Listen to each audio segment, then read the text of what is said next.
नमस्कार, 5 की बात में मैं कादम्बिनी शर्मा हूं आपके साथ। इस वक्त खबर आ रही है चिराग पासवान की याचिका से जुड़ी। इस याचिका को कोर्ट ने खारिज कर दिया है और दिल्ली हाईकोर्ट ने इस याचिका के बारे में कहा है कि इसमें कोई मेरिट नहीं है। दिल्ली हाईकोर्ट में लोकसभा स्पीकर के आदेश के खिलाफ ये याचिका दी गई थी। पशुपति पारस को एलजेपी का नेता सदन माना था। इसको लेकर ये याचिका आई थी। आशीष भार्गव हमारे सहयोगी इस वक्त फोन लाइन पर हमारे साथ जुड़ रहे हैं। आशीष, क्या कुछ कहा है कोर्ट ने इस पर? देखिए, कोर्ट ने नाराजगी जाहिर की है और कोर्ट ने जुर्माना लगाने तक की बात की चिराग पासवान पर ये याचिका दाखिल करने के लिए, क्योंकि यहाँ पर सवाल संवैधानिक जो एक तरीके से हम ये कह सकते हैं कि हाई कोर्ट ने ये नाराजगी जताई कि लोकसभा स्पीकर को कैसे आदेश दे सकते हैं कि सदन में कार्रवाई किस तरह करें या किसको वो नियुक्त करें नेता प्रतिपक्ष, किसी पार्टी का नेता, या किसको ना करें। तो यही सवाल था। हालांकि कोर्ट ने सचिवालय से पूछा भी था कि वो ये पता करके बताएं कि जो अर्जी, जो एप्लीकेशन, जो शिकायत दी थी चिराग पासवान ने, उस पर क्या कार्रवाई हुई है या होने वाली है। तो अदालत को बताया गया था कि स्पीकर उसको देख रहे हैं, लोकसभा स्पीकर उसको देख रहे हैं और अभी कोई फैसला नहीं हुआ है। तो निश्चित तौर पर कोर्ट ने नाराजगी जाहिर की और कहा कि हम स्पीकर को कैसे आदेश दे सकते हैं कि वो इस पर फैसला करें और इस तरीके से फैसला करें। तो लिहाजा खारिज कर दी है याचिका और कहा है कि हम दखल नहीं देंगे। तो एक झटका है चिराग पासवान के लिए ये, लेकिन उनके पास विकल्प के तौर पर अभी सुप्रीम कोर्ट भी है, वो बड़ी अदालत में भी अपील कर सकते हैं। जी, बहुत शुक्रिया आपका आशीष इस पूरी जानकारी के लिए। तो फिलहाल ये याचिका खारिज कर दी गई है। चिराग पासवान की याचिका थी जहां पर लोकसभा स्पीकर ने जो पशुपति पारस को एलजेपी का नेता सदन माना था, उसके खिलाफ ये याचिका थी। अब इस पर दिल्ली हाईकोर्ट ने साफ कहा है कि इस याचिका में कोई मेरिट नहीं है, जैसा आशीष भार्गव ने जानकारी दी है। समाजवादी पार्टी के अध्यक्ष और यूपी के पूर्व मुख्यमंत्री अखिलेश यादव ने ब्लॉक प्रमुख चुनाव के लिए नामांकन के दौरान हुई हिंसा के पीछे सीधे मुख्यमंत्री योगी आदित्यनाथ का हाथ बताया है। अखिलेश यादव ने आज कहा कि ये सब कुछ मुख्यमंत्री के इशारे पर हुआ। उन्होंने कहा कि बीजेपी के लोग सरेआम लोकतंत्र का गला घोंट रहे हैं। उन्होंने कहा कि 2022 के चुनाव में यूपी की जनता योगी सरकार को उखाड़ फेंकेगी। उत्तर प्रदेश में हो रहे ब्लॉक प्रमुख चुनाव के लिए नामांकन के दौरान कल पूरे प्रदेश में जबरदस्त हिंसा, मारपीट और हंगामा हुआ। कई जगह गोलियां और हथगोले भी चले। लखीमपुर खीरी में एक महिला की साड़ी खींचने जैसी नीच हरकत भी हुई। इस मामले में एक आरोपी को गिरफ्तार किया गया है, जबकि 6 पुलिस वालों को सस्पेंड कर दिया गया है। जो पंचायत के चुनाव हुए थे उसमें बुरी तरीके से भारतीय जनता पार्टी हार गई। उस हार का बदला लेने के लिए भारतीय जनता पार्टी ने अपने गुंडों को सड़कों पे छोड़ दिया और पूरा का पूरा चुनाव लूट लिया। जिला पंचायत में जो कुछ किया वो सबके सामने है। उससे भी एक कदम आगे निकल गए ब्लॉक प्रमुख के चुनाव में। भारतीय जनता पार्टी ने अपने गुंडों को खुली छूट दी है और मैं आपको कह सकता हूं पूरी तरीके से प्रशासन के लोग इसमें जिम्मेदार हैं, वो शामिल थे। इस सीमा तक भारतीय जनता पार्टी गई है। ऐसा लोकतंत्र में कभी नहीं हुआ होगा जो भारतीय जनता पार्टी की सरकार ने किया है, गुंडों को खुली छूट दी है। जो कुछ हुआ है वो मुख्यमंत्री जी के इशारे पे हुआ है। मुख्यमंत्री जी खुद गुंडों को बढ़ावा दे रहे हैं उत्तर प्रदेश में। उत्तर प्रदेश की जनता इनको सबक सिखाएगी। बहुत जल्दी इनका उत्तर प्रदेश से सफाया होगा। भारतीय जनता पार्टी के मुख्यमंत्री फेल हैं, उनको पास काम बताने को नहीं है, केवल अपनी सत्ता की ताकत से गिनती बढ़ाना चाहते हैं कि ब्लॉक प्रमुख उनके ज्यादा हैं, जिला पंचायत अध्यक्ष उनके ज्यादा हैं। जब जनता ने हरा दिया, केवल अपना परसेप्शन बिल्डअप कर रहे हैं और मुख्यमंत्री जी अपनी कुर्सी बचा रहे हैं। यूपी में ब्लॉक प्रमुख चुनाव को लेकर हुई हिंसा और महिला से बदसलूकी पर पप्पू यादव ने अखिलेश यादव को ही आड़े हाथों लिया है।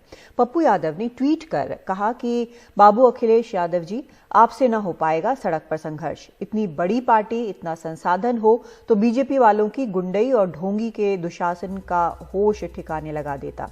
एक बहन का बीच सड़क पर चीरहरण और आप आराम से बैठे हो। जेल से निकलता हूं, संघर्ष के लिए पार्टी आउटसोर्स कर दीजिएगा, फिर दिखाते हैं। और इस पर अखिलेश यादव ने इस ट्वीट पर क्या कहा, सुनते हैं। अखिलेश जी, आप पर कुछ लोग व्यंग कर रहे हैं। पप्पू यादव ने एक व्यंग किया कि बाबू तुमसे ना हो पाएगा, आप तो घर में बैठे हुए, मेरे पास इतने संसाधन होते तो मैं जाने क्या कर देता। हाँ, हम पे तो नहीं हो पाएगा, ये बात तो ठीक कह रहे हैं। लेकिन उत्तर प्रदेश की जनता बदलाव चाहती है और बहुत जल्दी आप देखेंगे उत्तर प्रदेश में बदलाव की कैसी लहर चलेगी।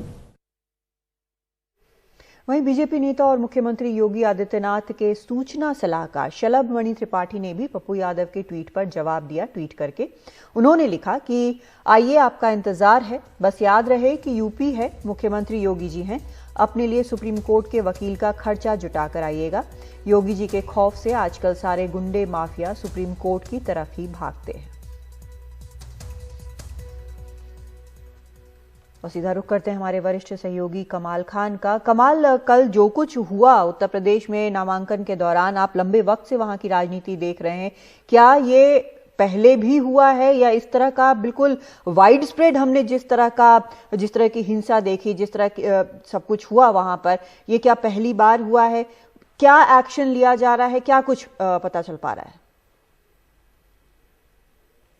नहीं, देखिए, ऐसा है कि ये पंचायत चुनाव जो है वो बहुत विकृत शक्ल अख्तियार करते जा रहे हैं। ये पहले भी होता था, लेकिन शायद पहले इतना नहीं होता था जितना इस बार हो गया।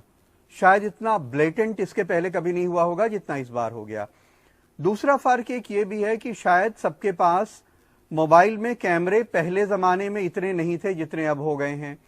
तो अगर एक महिला की साड़ी खींची जाती है, किसी की गाड़ी रोकी जाती है, किसी का पर्चा छीना जाता है, हर गुंडागर्दी, हर अराजकता की हर तस्वीर किसी न किसी के मोबाइल में वो कैद हो जाती है, वो सामने आ जाती है, वो बड़ी लगती है। शायद पहले जब वो कैमरे नहीं रहे होंगे मोबाइल में लोगों के पास, तो वो इस तरह से तस्वीरें नहीं आती थी। लेकिन ये कम व बेश, कभी कम कभी ज्यादा, इस तरह की चीजें पहले भी होती रही हैं। लेकिन ये पंचायत चुनाव, चूंकि ये जो इनडायरेक्ट चुनाव होता है, वहां पे मैनिपुलेशन के काफी चांसेस होते हैं कि आप कैंडिडेट को रोक लीजिए कि वो नामांकन ना करने पाए, तो आपका कैंडिडेट निर्विरोध हो जाएगा। लोगों का अपहरण कर ले जाइए। इतने बड़े पैमाने पे जो पैसा चलता है वो किसी चुनाव में नहीं चलता है। तो इसमें जरूर सारी पार्टियों को तस्वीर देखी जो वो तस्वीर ये थी कि पुलिस के सामने से एक शख्स का अपहरण करने की कोशिश हो रही थी। तो और दूसरी जगह, जैसा कि आपने भी तस्वीरें भेजी थी कि एक महिला की साड़ी खींचने की घटना हुई है। बाद में भले ही पुलिस ने, जब सारा कुछ वायरल हो गया, उसके बाद गिरफ्तारी हुई है, लेकिन कई मौकों पर पुलिस आसपास दिखी है, लेकिन बहुत कुछ करती हुई नजर नहीं आई या फिर कैमरे में कैद नहीं हुई। नहीं, देखिए, लखीमपुर खीरी में महिला की साड़ी खींचने और उससे बदतमीजी करने के बारे में जब मीडिया ने वहां के डीएम से कहा, तो उन्होंने कहा मेरे संज्ञान में ये बात आई है, मैं जांच बिठाऊंगा।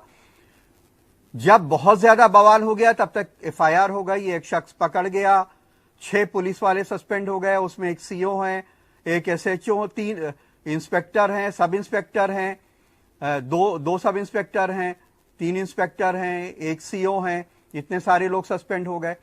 डीएम जो है वो जिले का इंचार्ज होता है। अगर जहां पे वो इंचार्ज है और वहां पे एक औरत की सरेआम इस तरह साड़ियां खींचने की कोशिश हो रही है, बदसलूकी हो रही है, और वीडियो में सामने लोग नजर आ रहे हैं, तो उसमें एक्शन लेने में क्या प्रॉब्लम है? सीतापुर में पुलिस अपनी जान बचाती नजर आई, गोलीबारी हो रही थी। संत कबीर नगर में पुलिस गाड़ियां तोड़ती हुई नजर आ रही है, उसमें वीडियो में दिखाई दे रहे हैं। तो जाहिर सी बात है कि जिन लोगों की ये जिम्मेदारी है लॉ एंड ऑर्डर को मेंटेन करना, ये उनकी नाकामी है कि वो उसको नहीं रोक रहे हैं या खामोश हैं देख करके। जी, और अभी जो हमने ट्वीट देखा, शलभ मणि त्रिपाठी ने जो पप्पू यादव के ट्वीट का जवाब दिया है, तो उन्होंने कहा है कि गुंडे माफिया सब खौफ खाते हैं। तो ये जो सारी जो ये पत्थरबाजी और गोलीबारी और इस तरह की जो घटनाएं हो रही थी, उसमें शरीफ लोग तो होंगे नहीं शामिल, ये गुंडे मवाली ही होंगे, तो उनको खौफ क्यों नहीं हो रहा है? नहीं, देखिए, ऐसा है कि अब वो तो पॉलिटिकल बयानबाजी है। यूपी के जो पंचायती राज मंत्री हैं, उन्होंने कहा है कि ये सारी हिंसा समाजवादी पार्टी कर रही है, क्योंकि उसे पता चल गया है कि नंबर्स हमारे पास हैं और हम जीत रहे हैं। तो अब ये जाहिर सी बात है कि कोई भी हिंसा करने वाला, चाहे वो सत्ता में हो चाहे विपक्ष में हो, कभी ये नहीं कहेगा कि हमारी गलती है या हमारे लोगों ने कुछ किया है।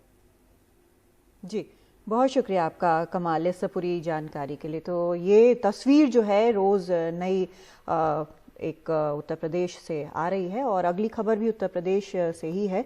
बहराइच में महिला बीडीसी वाली जो हमने बात की थी सदस्य के जेठ की हत्या हो गई है। ये महिला बीडीसी सदस्य जदुराई के जेठ की हत्या हुई है। देर रात बीडीसी का अपहरण करने आए थे ये आरोपी। बचाने आए बीडीसी के जेठ को अपहरणकर्ताओं ने पीटा और इस पिटाई के बाद इलाज के लिए उनको ले जाया गया। इलाज के दौरान बीडीसी के जेठ माया राम की मौत हो गई। मामले में 5 लोगों के खिलाफ एफआईआर दर्ज हुई है। महिला ब्लॉक प्रमुख की उम्मीदवार के पति भी नामजद हैं इसमें। उत्तर प्रदेश के ही चंदौली जिले में अगड़ी जाति के दबंगों ने अनुसूचित जाति के लोगों की बस्ती में जमकर तांडव किया। चंदौली के बरथरा गांव में खेत की मेड़ को लेकर विवाद दबंगों ने किया और अनुसूचित जाति के लोगों से ये विवाद हुआ। इसके बाद अगड़ी जाति के लोग लाठी डंडों के साथ अनुसूचित जाति की बस्ती में पहुंचे और पीड़ित परिवार के साथ मारपीट की। इस घटना का भी वीडियो बनाकर किसी ने वायरल कर दिया, जिसके बाद पुलिस हरकत में आई। पीड़ितों की शिकायत पर 6 लोगों के खिलाफ मुकदमा दर्ज किया गया है। साथ ही 4 लोगों की गिरफ्तारी भी हुई है। पुलिस पूरे मामले की जांच में जुटी हुई है।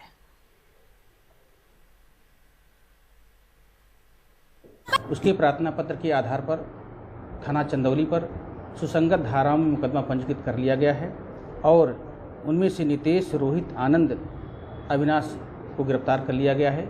छानबीन की जा रही है, सख्त कार्रवाई की जाएगी। और इस मामले पर हमारे संवाददाता अजय सिंह ने कुछ जानकारी दी है। जैसे ये दलित लोग थे और वो जो थे वो कोई बहुत ऐसा कोई संगठित लोग नहीं थे, लेकिन राजपूत बिरादरी के थे, क्षत्रिय आप कह सकते हैं उस बिरादरी के लोग थे जिनके ऊपर ये आरोप लगाया गया है जिस तरीके से की है। मामला बहुत छोटा था। एक मेढ़ बना रहे थे वो लोग अपने खेत में। एक दलित का बच्चा उस पे से चढ़ करके जाता है, जिसको लेकर के आपस में कहा सुनी होती है, बात गाली गलौज और मारपीट तक होती है। उस बच्चे ने भी, दलित बच्चे ने भी कुछ बात बोल दिया, जिसको लेकर के ये लोग बहुत नाराज हो गए। और नाराज होने के बाद आपने देखा कि किस कदर वो उस बस्ती में गए, किस तरीके से उन्होंने खुलेआम जो है वो दबंगई की, गुंडई की, और उतने से भी मन नहीं भरा तो आग लगा दिया। और जिसमें आग लगाया वो उनकी रिहायशी झोपड़ी थी, यानी उनकी रहने वाली झोपड़ी थी जिसमें आग लगाया। हालांकि बाद में सुलह सपाटे की बात चल रही थी, लेकिन पुलिस ने उस पर जो है वो कड़ी कार्रवाई करते हुए एक तहरीर जो दिया था, जो बैजंती देवी एक जो दलित हैं जिनके बच्चे के साथ इस तरीके की घटना हुई थी, तो उस पर 4 लोगों को गिरफ्तार करके जेल तो भेजा है। लेकिन ये जो जलती हुई झोपड़ी है, ये जो आग है, ये उत्तर प्रदेश की कानून व्यवस्था की कई सवाल खड़े करते हैं, जो कि ये बताता है कि इस समय किस तरीके के हालात हैं, क्योंकि अक्सर इस तरीके की घटना देखने को नजर आ रही है।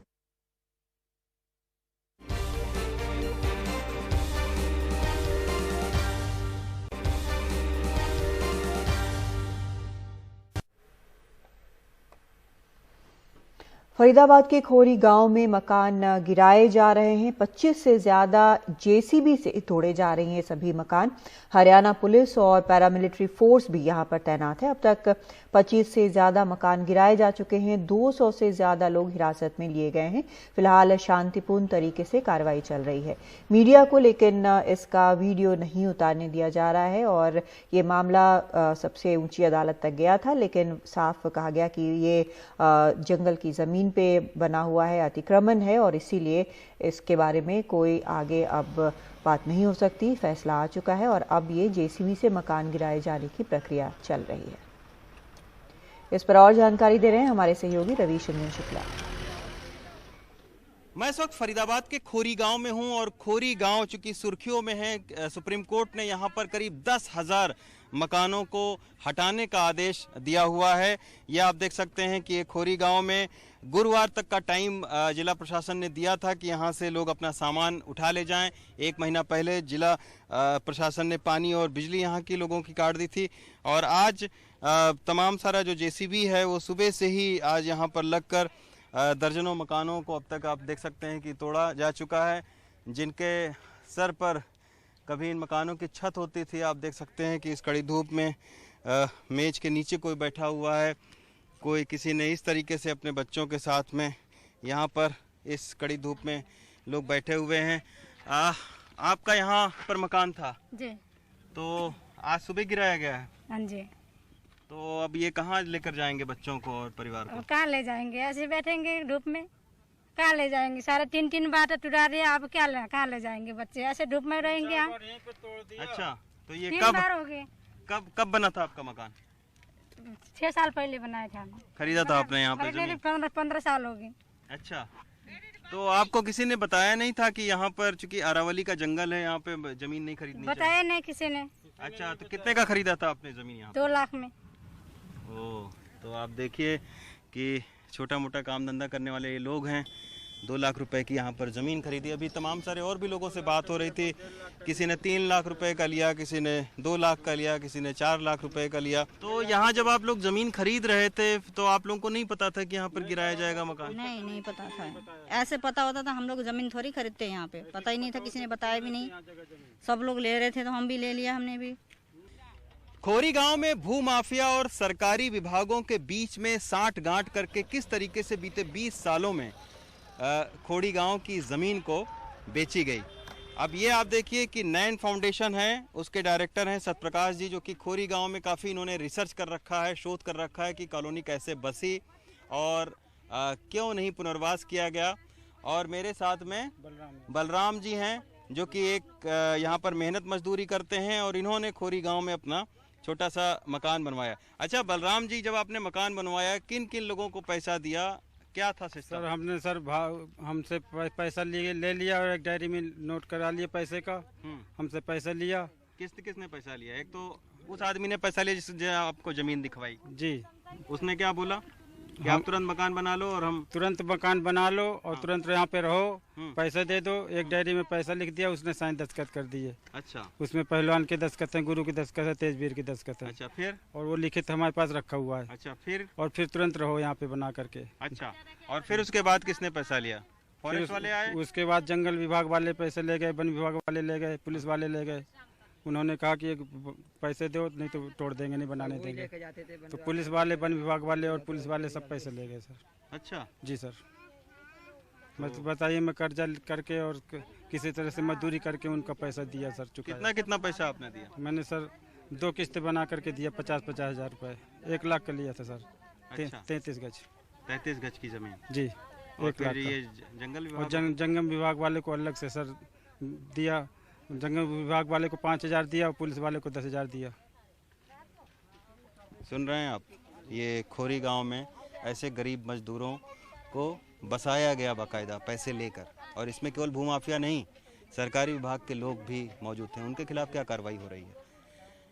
सत्यप्रकाश, ये बताओ, आपने पूरा शोध किया है, इन 10,000 घरों में आप घूमे हैं, ये बिजली कहाँ से आ गई आखिर यहाँ? सर यहाँ पे जो बिजली आई है, बिजली डिपार्टमेंट के एससी साहब, एक्शन साहब और एसडीओ साहब की मिली भगत से यहाँ पे प्राइवेट ट्रांसफार्मर लगाया गया लोगों के लिए, और उससे भूमाफिया के जो लोग थे उन्होंने प्राइवेट बिजली यहाँ पे पहुँचाई। प्रति घर से 600 रुपये लिया गया, कोई जिसका सरकारी रिकॉर्ड नहीं। प्राइवेट मीटर लगा दिए गए, जो सब मीटर हमारे किराएदारों के लिए हम लगाते हैं, वो मीटर यहाँ पर छोटे छोटे मीटर इनको लगाए गए। आपका कम से कम तो 600 रुपये तो इनका कम से कम था भाई, आपकी चाहे 2 यूनिट आए चाहे 10 यूनिट आए।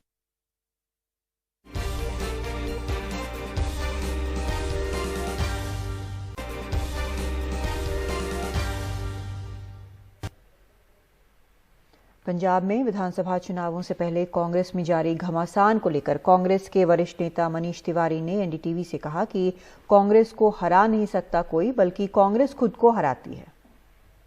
जो सिद्धू कर रहे हैं, क्या वो पार्टी विरोधी गतिविधि है? अपने ही नेता के खिलाफ ट्वीट करते हैं, बातें कहते हैं, मीडिया को बोलते हैं। देखिए बाबा, ऐसा है कि मुझे कांग्रेस पार्टी में 40 साल पूरे हुए और मैं ये जानता हूं, ये मेरा अनुभव है कि कांग्रेस पार्टी को कोई और नहीं हराता, कांग्रेस पार्टी खुद अपने आप को हराती है।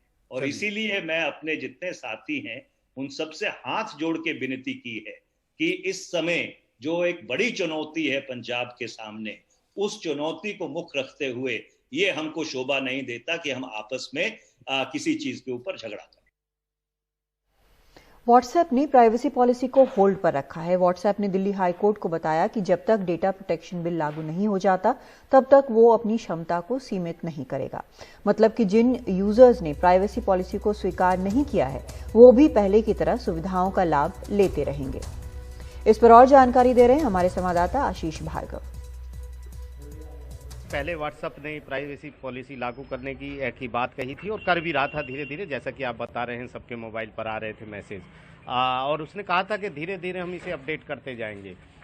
तो यहाँ पर कंपटीशन कमीशन ऑफ इंडिया ने एक जांच के आदेश दिए थे व्हाट्सएप के इस नीति पर, उसी को लेकर यहाँ ये मामला यहाँ पर चल रहा है दिल्ली हाई कोर्ट में। केंद्र सरकार कह रही है कि व्हाट्सएप का जो नई नीतियाँ हैं, ये प्राइवेसी जो नीति है, ये भारत के कानूनों के मुताबिक नहीं है, इसको इजाज़त नहीं दी जा सकती। नीति ये है कि वो जो व्हाट्सएप के यूज़र हैं उनका डाटा वो का इस्तेमाल वो कर सकता है किसी दूसरे पक्ष को देने में। तो यहाँ पर दिल्ली हाई कोर्ट का रुख भी था, यही था। दिल्ली हाई कोर्ट ने व्हाट्सएप पर सवाल भी उठाए कि आपकी नीतियाँ, ये आरोप है आपके ऊपर कि आपकी नीतियाँ भारत के लिए अलग हैं और यूरोप के लिए अलग हैं। आप जो यूज़र्स हैं उनका डाटा किसी दूसरे को देना चाहते हैं, ये भारत के कानूनों के तहत, निजता के कानून के तहत बिल्कुल उल्लंघन है। तो इस पर आप क्या कहना चाहेंगे? तो यही एक मामला चल रहा था जिस पर आज व्हाट्सएप ने कहा है कि वो इस प्राइवेसी जो पॉलिसी है उसको फिलहाल होल्ड पर उसने रख दिया है, वो इसे लागू नहीं करेगा भारत में, और वो इंतज़ार करेगा कि डेटा प्रोटेक्शन बिल जो भारत सरकार जो संसद लाएगी उसके बाद वो इस पर विचार करेगा। तो फिलहाल जिस तरीके की सुविधा व्हाट्सएप दे रहा था भारत के नागरिकों को, वो सुविधा चलती रहेगी और यूज़र इसका इस्तेमाल करते रहेंगे। तो काफ़ी अहम है इस मोड़ पर, जब ये तमाम चीज़ें दिल्ली हाई कोर्ट के साथ साथ सुप्रीम कोर्ट में भी पेंडिंग हैं और सुप्रीम कोर्ट में भी सवाल उठाए गए हैं कि ये प्राइवेसी राइट टू जो प्राइवेसी है उसका उल्लंघन है। आप एक पक्ष का डाटा किसी तीसरे पक्ष को कैसे दे सकते हैं? तो ये तमाम चीज़ें थी जिस पर एक आज लगभग हम ये कहेंगे कि अल्प विराम जरूर लग गया है कि फिलहाल इस मामले में ज़्यादा कुछ नहीं होगा। 30 जुलाई को अगली सुनवाई होनी है दिल्ली हाई कोर्ट में। न्यूज़ ब्रॉडकास्टर्स एसोसिएशन को एक बड़ी राहत मिली है। केरल हाई कोर्ट से ये राहत मिली है। नए आईटी नियमों के तहत कोई कठोर कार्रवाई नहीं होगी, ये हाई कोर्ट ने कहा है। एनबीए की याचिका पर केंद्र को ये निर्देश दिया गया है कि नए आईटी नियमों के तहत कोई भी कार्रवाई नहीं होगी।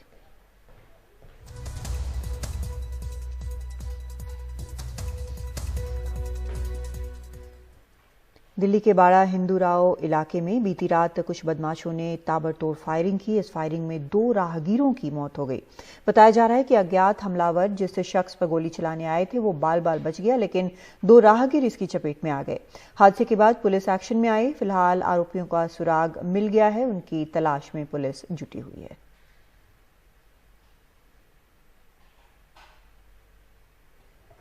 और इस पर और जानकारी दे रहे हैं हमारे संवाददाता अक्षय डोंगरे। इस वक्त हम दिल्ली के बाड़ा हिंदूराव इलाके में मौजूद है। ये इलाका दिल्ली के उत्तरी क्षेत्र में आता है। कल रात को यहाँ पर एक वारदात हुई जिसमें 2 लोगों की जान चली गई है। जहाँ तक पुलिस की जानकारी है, यह बताया जा रहा है कि यहाँ पर 2 लोग काम करते हैं, जिनसे एक का नाम हाजी नईम है।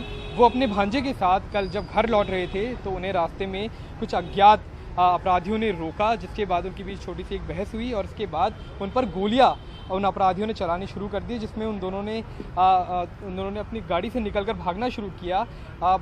नईम के भांजे जहां एक दुकान में छुप गए, बल्कि नईम इस दिशा में भागने लगे।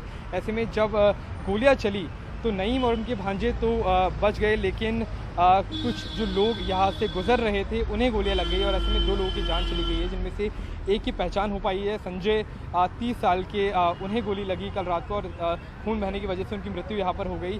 दूसरा जो फ्लाईओवर आपको दिख रहा है उसके नीचे, फ्लाईओवर के नीचे दूसरे व्यक्ति की जान गई है। ऐसे में पुलिस अभी तक बिल्कुल चुप है और पूरे के पूरे इस इलाके की सीसीटीवी फुटेज खंगाली जा रही है जानने के लिए कि कौन अपराधी थे और उनका मकसद क्या था। अगर नईम की बात करें तो उन्होंने यह भी बोला है कि ये हमलावर उनकी जान लेने के लिए आए थे। ऐसे में उनसे पूछताछ इस वक्त जारी है कि कौन लोग थे और क्या कारण हो सकता है कि उनके ऊपर गोली चलाई गई। लेकिन सबसे हैरान कर देने वाली बात यही है कि महज मुख्यमंत्री के खुद के घर से ये इलाका ज़्यादा दूरी पर नहीं है, कुछ किलोमीटर ही दूरी पर है, और ऐसे में यहाँ पर इतनी बड़ी वारदात हो जाती है और पुलिस अभी तक अपराधियों को पकड़ नहीं पाई है। ये सबसे बड़ा सवाल अभी दिल्ली पुलिस के ऊपर खड़ा कर रहा है।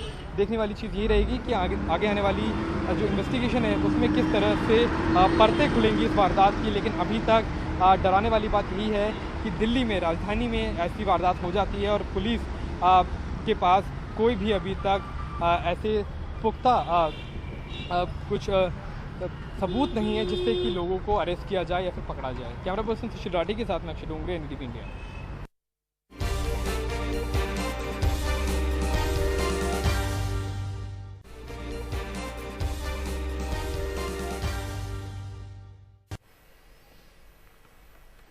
कोरोना की तीसरी लहर की आशंका के बीच देश में ऑक्सीजन की स्थिति को लेकर पीएम मोदी ने आज हाई लेवल मीटिंग की। इस बैठक में ऑक्सीजन के उत्पादन में बढ़ोतरी और उपलब्धता की समीक्षा की गई। कल ही कैबिनेट ने तीसरी लहर से निपटने की तैयारियों के तहत 23,123 करोड़ के हेल्थ इमरजेंसी फंड को मंजूरी दी है। इसके तहत हरेक जिले में कम से कम एक मेडिकल गैस पाइपलाइन सिस्टम और ऑक्सीजन भंडारण टैंक स्थापित किया जाएगा। पीएम ने आज की बैठक में अधिकारियों से जल्द ऑक्सीजन प्लांट तैयार करने को कहा। साथ ही इन प्लांट्स की रखरखाव के लिए अस्पतालों के स्टाफ को जरूरी ट्रेनिंग देने को कहा। इसके अलावा प्रधानमंत्री ने ऑक्सीजन प्लांट्स के प्रदर्शन पर नजर रखने के लिए आधुनिक तकनीक का इस्तेमाल करने को भी कहा।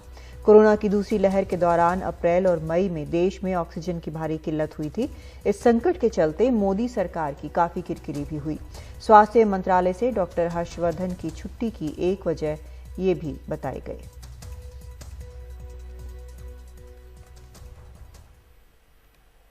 प्रधानमंत्री मोदी ने कल शाम कैबिनेट और नई मंत्री परिषद की बैठक में लोगों की भीड़ वाली तस्वीरों और वीडियो का जिक्र करते हुए चिंता जताई। पिछले कुछ दिनों से ऐसी तस्वीरें देखने को मिल रही हैं जिसमें लोग बिना मास्क के हैं और सोशल डिस्टेंसिंग का पालन नहीं कर रहे हैं। प्रधानमंत्री के चिंता जताने के बाद भी हिमाचल प्रदेश में सैलानियों की भीड़ पहुंच रही है क्योंकि राज्य में एंट्री पर कोई रोक नहीं है। नरेंद्र मोदी ने भी इस बात पे चिंता व्यक्त की है कि कैसे जो टूरिस्ट स्पॉट्स हैं, घूमने वाले हिल स्टेशंस हैं, पहाड़ी इलाके हैं, वहाँ आज भी कैसे लोग भीड़ में आ रहे हैं, सोशल डिस्टेंसिंग मेंटेन नहीं कर रहे हैं और कहीं ना कहीं जिस तरह से एक्सपर्ट्स ने बताया है कि कोरोना की तीसरी लहर इसी वजह से आ सकती है। हिमाचल प्रदेश ने अपने बाहरी इलाके के लोगों को, सैलानियों के आने के लिए जो रोक लगी थी वो 14 जून को हटा दिया था और उसके बाद से करीब 1 महीना हो चुका है और लगातार गाड़ियों का तांता लगा हुआ है। हिमाचल प्रदेश के प्रवेश द्वार जो हैं, जो एंट्रेंस पॉइंट्स हैं, वहाँ से लोगों का आना जाना लगातार जारी है। हालांकि मुख्यमंत्री जयराम ठाकुर ने सभी अफसरों को ये हिदायत दी है कि सख्ती बरतते हुए लोगों को सोशल डिस्टेंसिंग और कोविड के जो दूसरे प्रोटोकॉल्स हैं उनको फॉलो करने के लिए बाध्य किया जाए। सबसे पहले आप बताइए कहाँ से हैं आप, नाम क्या है आपका? मेरा नाम है राजविंदर। हम पंजाब से आए हैं। कहाँ पंजाब में, किस जिले से? संगरूर जिले से। संगरूर से। अच्छा, आप कहाँ से हैं? मैं भी पंजाब से हूँ, लुधियाना जिले से बिलोंग करता हूँ जी। ओके। आप पंजाब से हूँ, संगरूर जिले से। अच्छा, पिछले 2 हफ्ते से हिमाचल खुल गया है, तो ये बताइए कि सरकार कह रही है कि सोशल डिस्टेंसिंग वगैरह मेंटेन करना चाहिए, तो क्या आप लोग क्या देख रहे हैं? यहाँ कई लोग बिना मास्क के भी घूम रहे हैं या सोशल डिस्टेंसिंग नहीं है, उसके बारे में क्या कहें? अब तो लोगों को अपने आप जागरूक होना पड़ेगा। अगर थर्ड वेव के लिए रोकना है तो अपने आप जागरूक, क्योंकि अगर हम टूरिज्म रोकेंगे तो काम धंधा सारा रुक जाएगा। ठीक है, अपना भी एंटरटेनमेंट खत्म होता है, अपने भी काम होते हैं, कई बार हिमाचल में भी होते हैं, पंजाब में भी होते हैं, सभी जगह बंदे को काम पड़ते रहते, जाना आना भी पड़ता है। 2 महीने बंद रहेगा तो कैसे चलेगा? तो सोशल डिस्टेंसिंग और मास्क के अलावा कोई विकल्प नहीं है, और अगर वैक्सीनेशन करा लें तो अच्छा है। अच्छा, हाँ जी। तो आप लोग वैक्सीन लगवा के आए? हाँ, हमें वैक्सीन लगी हुई है सर। अच्छा, लगी है। दोनों डोज लगवाए? एक डोज नहीं, अभी एक डोज लगी है। हाँ। अभी जो है प्रॉपर आ नहीं रही है। जैसे पहले तो इधर हो जाइए थोड़ा सामने, 28 डेज का था। हाँ। दूसरी वैक्सीन का। हाँ। अभी वैक्सीन मिल नहीं रही, तो अभी 84 डेज का कर दिया है। ठीक है। तो वो बढ़ाते जा रहे हैं, प्रॉपर वैक्सीन नहीं आ रही है, तो वो भी दिक्कत है काफ़ी। तो आप लोग जब हिमाचल आ रहे थे तो कहीं रास्ते में गाड़ियों का जमावड़ा देखा एंट्री पे? नहीं कोई अच्छा इस बार नहीं, जैसे न्यूज़ में सुनते थे भी बड़ा ज़्यादा रश है और गाड़ियों का जैम 2-2 घंटे का लगा रहता है, बट ऐसा कुछ नहीं मिला हमें। हम तो चंडीगढ़ घूमने आए थे, वहाँ से हमने पता किया जी भी हिमाचल खुला है, ऑनलाइन ट्रैफिक चेक किया तो देखा सब नॉर्मल था। हमने सोचा चलो शिमला जाएं, वहाँ तो बहुत गर्मी थी और इसी वजह से यहाँ आ गए। तो उन लोगों को क्या कहेंगे? कई ऐसी वीडियोस भी आई हैं जहाँ पुलिस को जो है लोगों को मास्क पहनने के लिए या सोशल डिस्टेंसिंग मेंटेन करने के लिए कहा जा रहा है और लोग उलझ रहे हैं। अब एक फैमिली के हैं, हम तो अभी बैठे हैं अपने आप बातें करें, कुछ खाना है तो मास्क उतारना ही पड़ेगा जी। और अब खबर मुंबई से, जहां पर रक्त का संकट गहराता जा रहा है। लोगों की जान बचाने वाले ब्लड बैंक सूखे पड़े हैं। रक्त की कमी के चलते अस्पताल में भर्ती मरीजों के परिजनों को दर-दर की ठोकरें खानी पड़ रही हैं। लेकिन क्यों ब्लड डोनर कम हो रहे हैं, ये समझने की कोशिश की हमारी सहयोगी पूजा भारद्वाज ने। कोई कुछ बोल भी नहीं रहा है कि मिलेगा कि नहीं मिलेगा, कहाँ घाट के ऊपर। ये अमर सेन गुप्ता हैं। ब्लड कैंसर से जूझ रहे अपने 4 साल के नन्हे बच्चे के लिए अलग अलग ब्लड बैंकों के चक्कर काट रहे हैं। इस वक्त मुंबई के जे ब्लड बैंक पहुंचे हैं। खून देकर अब खून मिलने की आस है। ब्लड बैंक ऑफिसर से बात करते करते रो पड़े। बहुत तकलीफ हुआ साहब। कहाँ गया ब्लड? बहुत जगह, जहाँ सब बोले वहाँ भागते गया खाली। यहाँ पे भी अभी आपने डोनेट किया है ना ब्लड? अभी आया था कल। बोले नहीं। और कोई लोग हैं जो डोनेट कर सकते हैं? हाँ। आप कहाँ से आए? मलाड से आया। मलाड से? तो आप मुंबई से? मैं गोरापुर से आया इधर। कोई बोला इधर आओ। आपके जान पहचान के लोग नहीं है मुंबई में जो आपके डोनेट कर? नहीं हाँ, बगैर कहना पड़ेगा, पता नहीं करेंगे कि नहीं करेंगे। शाकिब और ज्योति राम भी अपने रिश्तेदार के लिए खून के बदले यहाँ खून दान कर रहे हैं। मुंबई में करीब 60 ब्लड बैंक्स हैं। बड़े ब्लड बैंकों में शामिल जे महानगर ब्लड बैंक का कहना है कि खून दान करने वाले बड़ी मुश्किल से सामने आ रहे हैं और ब्लड की मांग तेज है। रिश्तेदार खून के लिए गिड़गिड़ा रहे हैं और ब्लड बैंक मदद नहीं कर पा रहे।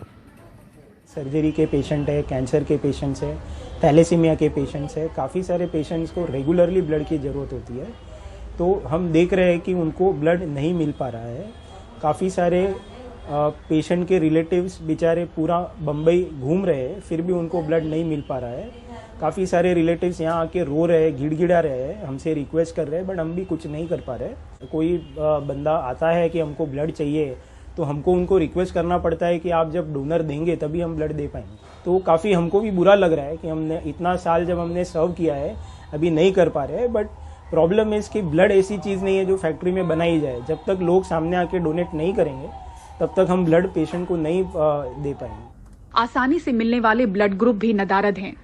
जो ग्रुप हमको इजीली मिलते थे, ओ पॉजिटिव, ए पॉजिटिव, बी पॉजिटिव, ये ब्लड ग्रुप का भी अभी बहुत शॉर्टेज चल रहा है। एक्चुअली इन हाउस कलेक्शन हमारा इतना ज़्यादा नहीं है, बट हमारे camp collection monthly 3000 per month हमारा कलेक्शन होता था। आजकल मीन्स 1000-1200 बॉटल या 800 ऐसा हो रहा है, कम कलेक्शन है।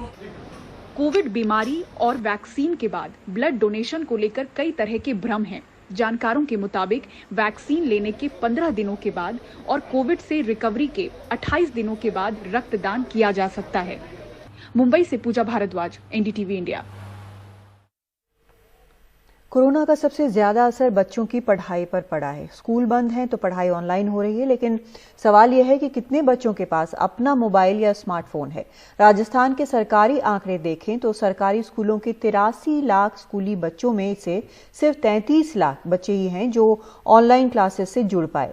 ऐसे में राजस्थान के कई सरकारी शिक्षकों ने दूर दराज में रहने वाले बच्चों को पढ़ाने की ठानी है। कैसे, देखिए हर्षा कुमारी सिंह की ये रिपोर्ट। ऊँटों की ये सवारी रेतीले टीबों से ये कोई कारवां नहीं गुजर रहा है, बल्कि बाड़मेर जिले के ये सरकारी स्कूल के शिक्षक हैं जो दूर दराज के गांव और ढाणियों में जाकर बच्चों को पढ़ाने का प्रयास कर रहे हैं। कोविड की दूसरी लहर के बाद अब सरकारी स्कूल राजस्थान में 7 जून से खुले हैं, लेकिन सिर्फ ऑनलाइन क्लासेस के लिए। जिसमें चिंताजनक आंकड़ा ये है कि पिछले साल करीब 83 लाख स्कूली बच्चों में से सिर्फ 33 लाख ऑनलाइन क्लासेस से जुड़ पाए। दूसरे साधनों को न गिनें तो करीब 50 लाख बच्चे ऑनलाइन क्लासेस से वंचित रहे, जिनमें से 13 लाख बच्चों के पास तो कोई भी साधन नहीं रहा पढ़ाई करने का। इनके लिए 21 जून से राजस्थान शिक्षा विभाग ने आदेश दिया है कि शिक्षक ऐसे बच्चों को उनके गांव और ढानियों में जाकर पढ़ाने का प्रयास करें। जो ऑफलाइन स्टूडेंट है उनको आओ घर से सीखें अभियान के तहत जो बच्चे ऑफलाइन हैं उनको हमारी शिक्षकों की टीम द्वारा घर घर जाकर, जो घरों के ऊपर घर है, जो दूर है, नेटवर्क नहीं है, वहाँ पर ऊँट के माध्यम से जो टीचर जाकर उनको बच्चों को पढ़ा रहे हैं। बाड़मेर के पश्चिमी धोरों के बीच शिक्षक ऊँट पे बैठ के उन गांव तक पहुंच रहे हैं जहां नेटवर्क ना के बराबर आता है।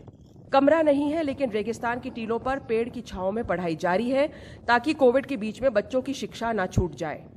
हमारी डाणिया दोरा में इसलिए नेटवर्क नहीं पकड़ता है, इसलिए गुरुजी ऊँट पर सवार होके आते हैं, हमको पढ़ाते हैं।